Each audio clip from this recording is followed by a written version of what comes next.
मैं चाहता हूं कि आज के मुशायरे के रूहे रवा आपके नगर पंचायत के हर दिल अजीज चेयरमैन और हमारे बहुत ही जिंदा दिल साथी मोहतरम इश्तियाक अहमद साहब, इश्तियाक खान साहब से गुजारिश करूं चेयरमैन नगर पंचायत तंबोर से कि वो तशरीफ लाएं। आपसे उन्हें कुछ कहना है, आप तक कोई पैगाम पहुंचाना है, आपको खिताब करने के लिए, आपसे गुफ्तगू करने के लिए, आपसे बातचीत करने के लिए आपके अपने चहेते चेयरमैन मोहम्मद इश्तियाक खान माइक पर जोरदार इस्तकबाल कीजिए जनाब इश्तियाक खान का। आज की इस ऑल इंडिया मुशायरे में आए हुए हमारे मुख्य अतिथि जनाब अनिल वर्मा साहब, पूर्व विधायक लहरपुर, और इस डाइस पर हमारे नाजिम नदीम फर्रुख साहब जो हमारे बड़े भाई हैं, और इस मंच के ऊपर बहुत अच्छे अच्छे शोरा हजरात मौजूद हैं। ये जब मुशायरा आज 17 नवंबर को हो रहा है, ये मुशायरा जब से मैं चेयरमैन हुआ हूं तीसरी बार हो रहा है, और ये जो मुशायरा हो रहा है अगर अल्लाह की मर्जी हुई तो इंशाअल्लाह अगले साल भी होगा। हर साल मुशायरा होगा, मगर मैं अपने कस्बे के लोगों से, कस्बे की माँ बहनों से, कस्बे के बुजुर्गों से, भाइयों से, दोस्तों से सबसे गुजारिश करना चाहता हूं कि आप लोग जब चुनाव आता है तो आप लोग वोट देते हैं, तब किसी को चेयरमैन बनाते हैं, मेंबर बनाते हैं, सभासद बनाते हैं, और वोट लेने के बाद आदमी कैंडिडेट चेयरमैन बन जाता है, सभासद बन जाता है, विधायक बन जाता है, और उसके बाद आपकी तरफ मुड़ के नहीं देखता। मैं आपके कस्बे का चेयरमैन हूं, मुझको आप ही ने वोट दे करके बनाया है। आपके वोटों से आज इस मंच के ऊपर खड़ा होकर के आपके सामने भाषण दे रहा हूं, तकरीर कर रहा हूं, मगर मैं आपसे एक बात बताना चाहता हूं कि आपका बहुत बहुत शुक्रिया है, धन्यवाद है कि आपने मुझको इस मुकाम पर पहुंचाने का काम किया, और इस मुकाम पे पहुंचाया है इसलिए कि इस कस्बे का विकास हो, इस कस्बे के अंदर अच्छी अच्छी सड़कें बने, इस कस्बे के अंदर उजाला हो और भाईचारा अमन पैदा हो। आप लोग जानते हैं कि जब पिछली बार चुनाव शुरू हुआ तो हमारे मुखालिफों ने क्या क्या न कहा, हर मंच से, हर गली कूचे में, होटलों पर, बाजारों में और गलियों में मुझको अनाप शनाप कहा जाता था कि अगर ये शख्स इस कस्बे का चेयरमैन हुआ तो ये दंगा करवाएगा, फसाद करवाएगा, इस कस्बे के अंदर कर्फ्यू लगेगा। एक कैंडिडेट ने कुछ लोगों से कहा एक मोहल्ले में जाकर के कि अगर इस शख्स को आपने वोट दिया तो ये कर्फ्यू लगवा देगा। तो उसने उन साहबान से कहा, उस शख्स ने, उस वोटर ने, कि हमको इश्तियाक को ही वोट देना है और कर्फ्यू भी देखना है। हमने कभी तंबोर में कर्फ्यू नहीं देखा, तो हमको इश्तियाक को वोट देकर कर्फ्यू देखना। उस आदमी ने जब जवाब दिया, उस आदमी ने उस कैंडिडेट से जवाब दिया, वो कैंडिडेट शर्मा गया और उसके पास कोई जवाब नहीं रहा।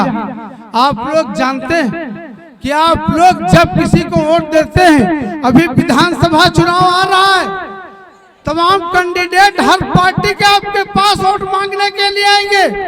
कोई कहेगा कि मैं मानपुर डाबर घाट का पुल बनवा दूंगा, कोई कहेगा रेलवे लाइन निकलवा दूंगा, कोई कहेगा कि मैं हवाई अड्डा बनवा दूंगा, तो कोई कहेगा कि मैं और ब्रिज बनवा दूंगा, डिवाइडर बनवा दूंगा।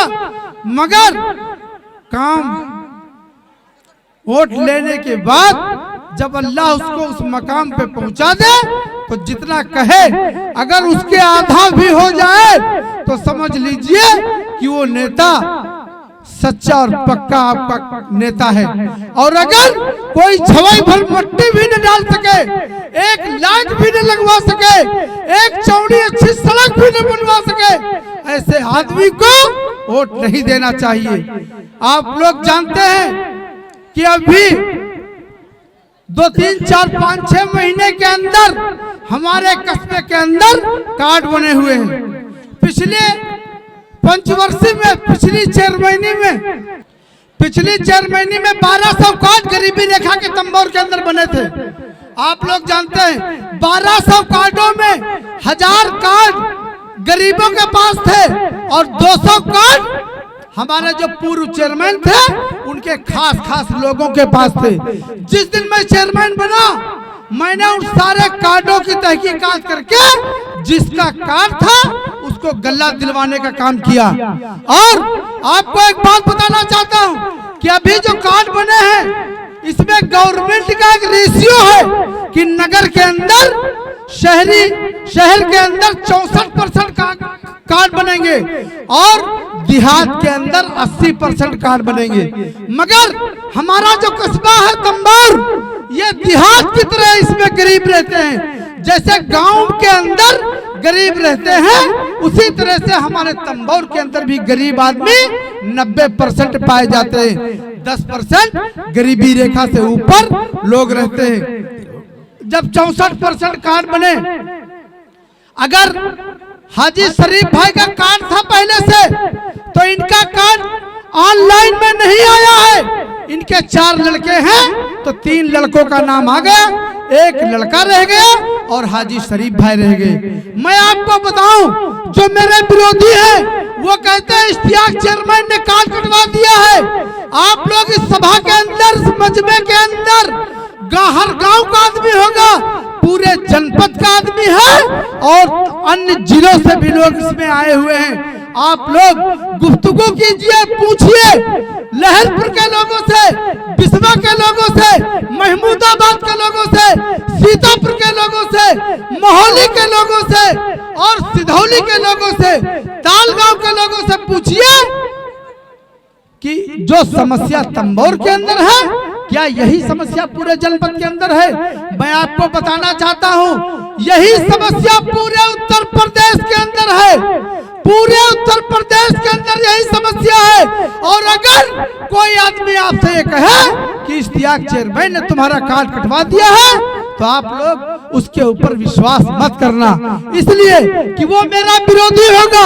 अगर सामान्य आदमी कोई ये बात कह रहा है और उसको पक्की खबर है तो विश्वास कर लेना, मगर पता जरूर लगा लेना पूरे क्षेत्र के अंदर, जनपद के अंदर, पूरे उत्तर प्रदेश के अंदर कि ऐसा हर जगह पर है। सारे उत्तर प्रदेश के अंदर यही समस्या है। अगर एक बाप है, एक कार्ड था, उसके लड़के 4 थे, 5 थे, 3 थे, सारे लड़के अलग अलग रहते थे, अलग अलग चूल्हे जलते थे, किसी के पास कार्ड नहीं था। आज पता लगा लीजिए कि लड़कों के पास कार्ड आ गया है और बाप बेचारा रह गया है, कहीं एक लड़का भी छूट गया। तो छूटने की वजह यह है कि एक गवर्नमेंट ने एक रेशियो, एक समस्या खड़ी कर दी है केंद्र सरकार ने कि 64% शहर के अंदर कार्ड बनेंगे और हमारे कस्बे के अंदर 90% अमीरी रेखा से नीचे और 10% गरीबी रेखा से ऊपर लोग हैं। इसलिए 26% लोग रह गए हैं। और जो लोग रह गए हैं मैं उनसे गुजारिश करता हूं कि अगर कोई योजना आगे आएगी तो इंशाल्लाह उन लोगों को उसमें शामिल किया जाएगा। मैं जैसे ही चेयरमैन बना, मैंने वृद्धावस्था पेंशन बनवाई। 600-700 लोगों की पेंशन बनी है तंबोर के अंदर। उसमें भी एक सिस्टम था कि जिसके पास बीपीएल कार्ड है उसी का गरीबी रेखा का कार्ड बनेगा। अगर कोई गरीब चाहे भीख मांगता हो, अगर बीपीएल कार्ड उसके पास नहीं था गवर्नमेंट ने उसको इजाजत नहीं दी, उसको जो है तो पेंशन की इजाजत नहीं दी गई, तो इसमें हमारा क्या कसूर? मैं आप लोगों से बताना चाहता हूं कि जो ये बात मैंने बताई कार्ड वाली, इसके ऊपर ध्यान से सुन लीजिए, और आप लोगों के रिश्तेदार पूरे जिले में, अन्य जिलों में भी होंगे, वहां से भी पूछ लीजिए। पड़ोस का गांव गंज है, छरेटा है, ये सब गांव के प्रधानों से पूछ लीजिए। सबके यहाँ यही समस्या है, हर जगह यही समस्या है, यही प्रॉब्लम है। और आपको मैं बताना चाहता हूं कि मैं पानी इसलिए पीता हूं, शुगर का मरीज हूं, प्यास लग जाती है। और आपको एक बात बता दूं कि अभी 1-1.5 महीना पहले हमारे तंबौर में गणेश जी की यात्रा निकली थी, गणेश शोभा यात्रा निकली थी। उसमें हमारे विरोधियों ने कहा कि इश्तियाक चेयरमैन ने ये गणेश यात्रा कस्बे में निकलवा दिया। मैं आपसे सच कह रहा हूं, और इतनी सभा के सामने, अल्लाह के सामने खड़ा हूं, ईश्वर गॉड भगवान के सामने खड़ा हूं, ये हमारे औलाद है दानिश। मैं इसकी कसम खा के कहता हूं कि जिस दिन गणेश यात्रा यहाँ निकली, उस दिन मैं लखनऊ और सीतापुर के दौड़े के ऊपर था। और किस लिए गया था? कि मैं इसलिए जाता हूं, कहीं से कोई नेता से कहीं कोई मामला बन जाए, 10-20 लाख रुपया मिल जाए, तंबौर के अंदर कोई विकास हो जाए, अच्छी लाइटें लग जाए, अच्छी सड़क बन जाए, इस पर्पज से गया था।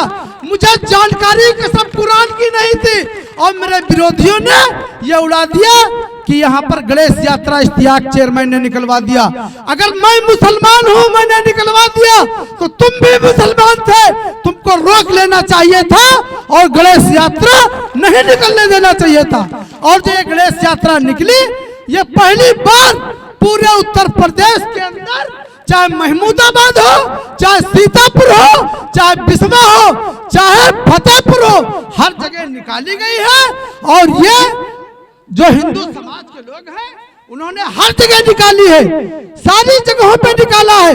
तो क्या अगर हम 12 वफात का जुलूस निकालते हैं पूरे उत्तर प्रदेश, पूरे हिंदुस्तान के अंदर, तो उन्होंने भी निकाला, तो हमारा क्या कसूर है? अगर कोई ये बात कहे, आप लोगों के अंदर भ्रम पैदा करे, तो उनसे आप लोग ये पूछिएगा कि इश्तियाक चेयरमैन बहुत नेक काम करते हैं, तुम क्या करते हो? लोग चेयरमैन हो गए, इससे पहले पूर्व चेयरमैन जो हुए तो 12 बजे सो के उठते थे। एक चेयरमैन साहब हुए तो वो बाईपास से निकल जाते थे। मैं आपसे कहता हूँ कि मैं चेयरमैन हुआ हूँ तो अपने बाहरी कमरे के दरवाजे पे सोता हूँ। अगर 5 बजे सुबह कोई आवाज देता है, 6 बजे सुबह कोई आवाज देता है, कोई दरवाजा खटखटाता है, तो मैं उठ के उससे मुलाकात करता हूँ। और मेरी बीबी दानिश की अम्मी उस आदमी को, उस माँ बहन को चाय पिला करके तब उसको अपने घर से रवाना करता हूँ। खाली हाथ किसी को बगैर चाय पिलाए हुए वापस नहीं करता हूँ। और जब मैं कस्बे के अंदर चलता हूँ तो बाईपास से नहीं निकलता हूँ, न मैंने कभी कोई बाईपास सर्जरी करवाई है जो बाईपास का रास्ता ढूंढ लूं।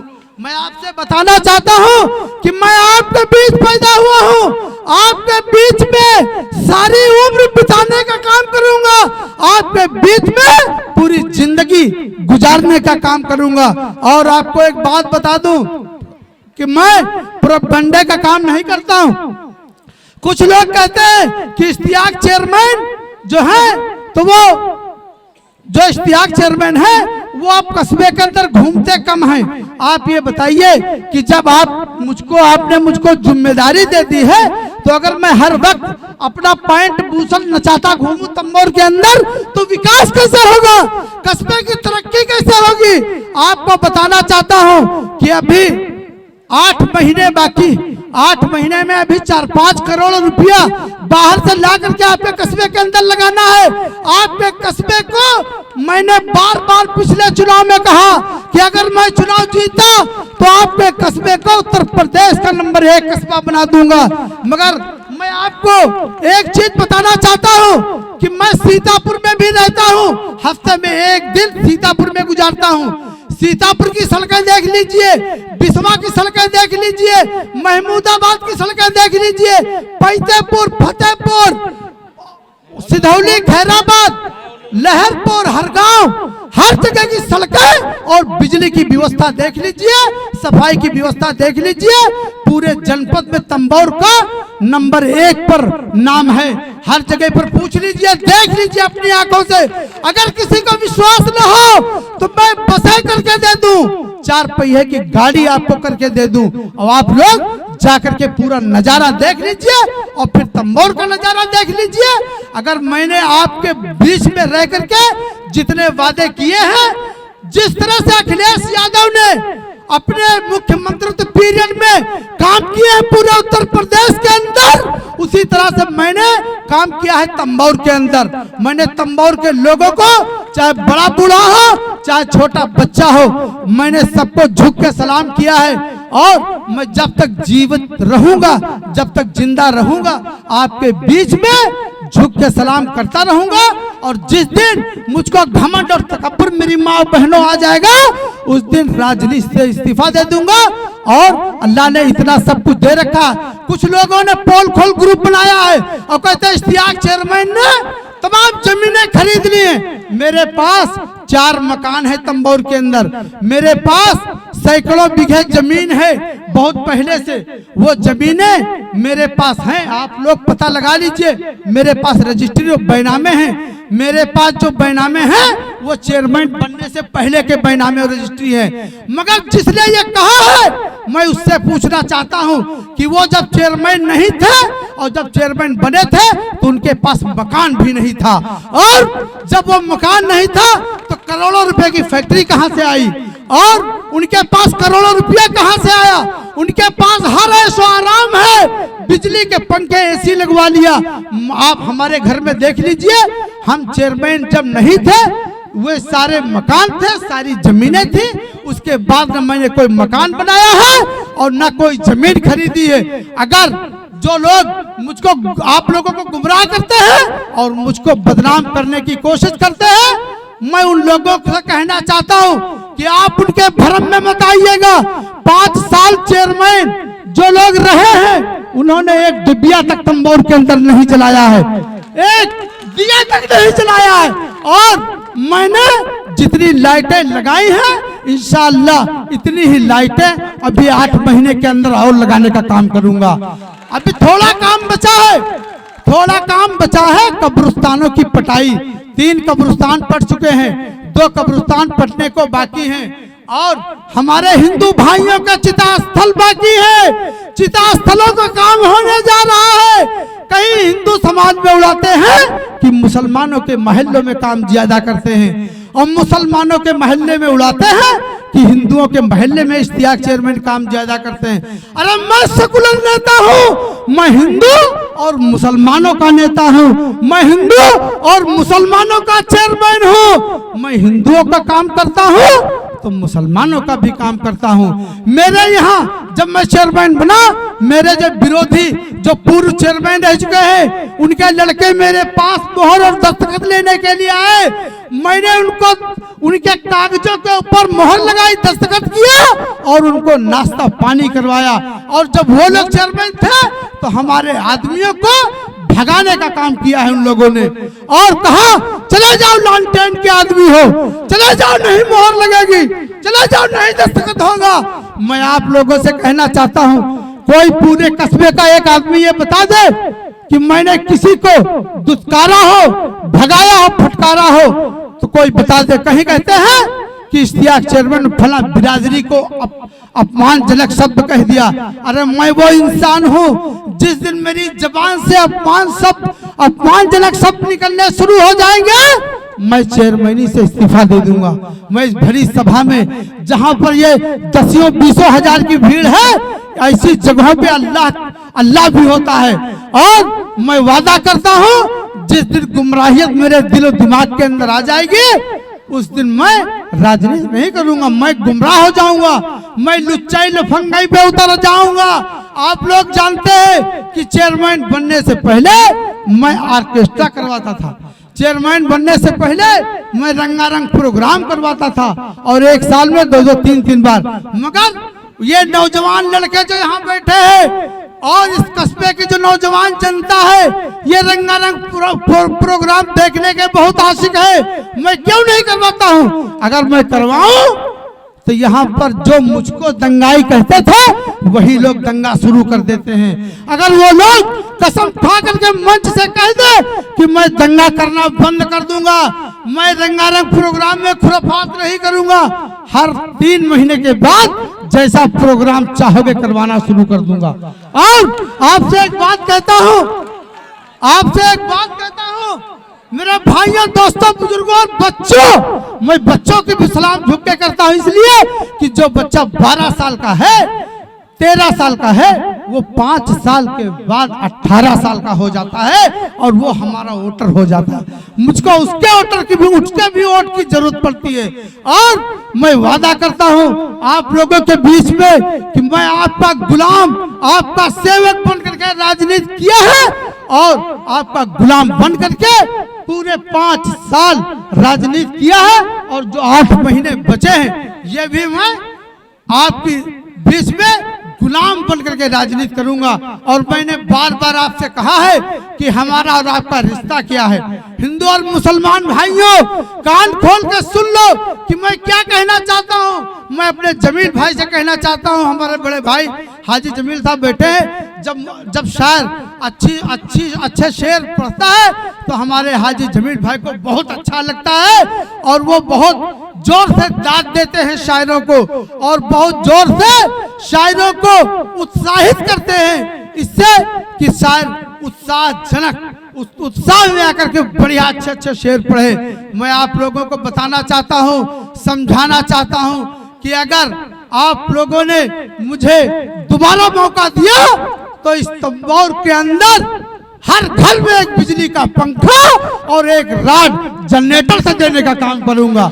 जो हमारी और माँ बहनें यहाँ पर बैठी है, गर्मी में हमारी माँ बहनें बहुत परेशान हो जाती हैं, पानी लाओ, हमारी माँ बहनें परेशान हो जाती हैं। और मैं अपनी माँ बहनों से कहना चाहता हूँ कि अगर अल्लाह ने मुझे दोबारा मौका दिया तो आप लोगों की गुलामी करूंगा और गुलाम हूं और गुलाम रहूंगा। मैंने एक बार तमाम बार आपसे कही एक बात कि हमारा और आपका रिश्ता ऐसा है जो अटूट रिश्ता, जो कभी खत्म नहीं हो सकता है। जिस तरह से मछली का रिश्ता पानी से होता है, मछली पानी के बगैर जिंदा नहीं रह सकती, इसीलिए मैं आपके बगैर जिंदा नहीं रह सकता हूँ। हमारा और आपका पानी और मछली का रिश्ता है। हम आपके बीच में जब तक जिएंगे, जब तक ये जिंदगी रहेगी, तब तक मैं आपके बीच में मछली की तरह रहूंगा। और जिस दिन आप लोग हमको अपने से निकाल कर फेंक देंगे, उस दिन तड़प तड़प के मर जाऊंगा। और एक बात बताना चाहता हूँ कि गुमराह मत होना। जिन गरीबों के कार्ड रह गए हैं, अगर अल्लाह ने चाहा तो अगली बार मौका मिलेगा तो उनका काम किया जाएगा। और मैं आप लोगों की गुलामी करने का, आप लोगों को इज्जत देने का काम किया है और आप लोगों को इज्जत ही अगर मिलती रहे तो यही बहुत बड़ी चीज है। आप लोग जानते हैं कि मैंने अच्छी सफाई व्यवस्था आप लोगों को दिया है। मैंने आप लोगों को, लोग कहते हैं कोटा 1 महीना नहीं खुलता है, बात सही कहते हैं आप लोग, हफ्ता भर खुलता है, महल्ला बढ़ता है। मगर इतना जरूर कहता हूँ कि अगर किसी भी गरीब आदमी को राशन कोटेदार न दे तो आप लोग हमारे घर पे आइए, मैं अपने घर से आपको गल्ला देने का काम करूंगा। कोटेदार की औकात नहीं है कि गरीबी रेखा का गल्ला आपका बेईमानी कर ले, आपका गल्ला बेईमानी नहीं कर सकता। मगर वो भी हमारे बीच के लोग हैं, कोटेदार भी हमारे ही आपके रिश्तेदार हैं। कोई हमारे और बीच के मोहल्ले का रहने वाला है, उसको भी समझाना पड़ता है और आपको गल्ला भी दिलाना पड़ता है। और पिछली 4 महीने में 1200 कार्ड थे, 1000 लोगों को गल्ला मिलता था। हमारी 4 महीने में 5000 कार्ड बन चुके हैं। 5000 जितने नौजवान इसमें बैठे हैं, इसमें से 70% नौजवानों के जिनकी शादियां हो चुकी हैं, उनके कार्ड बन चुके हैं। और इंशाल्लाह जो हमारे भाई बच्चे जो बचे हैं, इंशाल्लाह अगली बार अगर मौका आप लोगों ने दिया, अल्लाह ने इस लायक किया, तो तो आपका काम दौड़ दौड़ के करूंगा, दौड़ दौड़ करके। और आप लोग जानते हैं कि मैंने चौड़ी चौड़ी सड़कें बनवाई हैं। ये जो मिडिल स्कूल है यहाँ पर दोनों तरफ रास्ता नहीं था, चाला कीचड़ 12 महीने भरा रहता था। इसमें बड़े बड़े मोटे मोटे पेड़ 200-200 क्विंटल लकड़ी के इसमें लगे थे और सरकारी पेड़ थे। मैंने इन पेड़ों के कटवा करके महल्लों वालों से कहा कि लकड़ी लूट ले जाओ, लकड़ी ले जाओ, जलाओ जाकर के अपने अपने घरों के अंदर। और लकड़ी कटवा करके हमने सड़कें निकलवा दिया। एक साहब पूर्व चेयरमैन है, उन्होंने 2-3 ट्राली मिट्टी डाली थी, आज भी मुकदमा चलता है उनके ऊपर। अरे किसी भी माई के लाल में सरकारी आदमी में दम होता तो मुकदमा चला के देखता। ऐसे ऐसे लफड़े वाली सड़कें बनवा दिया है जो 25-25 साल से सड़कें नहीं बनाई किसी ने, वो सड़कें बना दी है। जहां पर सीधे सीधे आदमी जो चेयरमैन हुआ करते थे उन लोगों ने डर की वजह से सड़कें नहीं बनवाई। मैंने ना डर की गालिब किया अपने ऊपर और ना कोई जरा भी कोई किसी किस्म की हमने लापरवाही की और उनको समझा बुझा करके और बिठा करके सुलह सल्लामा करवा करके और झगड़े की सारी सड़कें तंबोर की बनवा दिया। आप लोगों को बताना चाहता हूँ और एक बात कहना चाहता हूँ कि जब कभी कोई पुड़िया छोड़े तो उस पुड़िया का खोल करके देख लीजिएगा कि इस पुड़िया में क्या है और उसको सोच समझ करके उसका उत्तर दे दिया कीजिएगा। जय हिंद, जय भारत, खुदा हाफिज।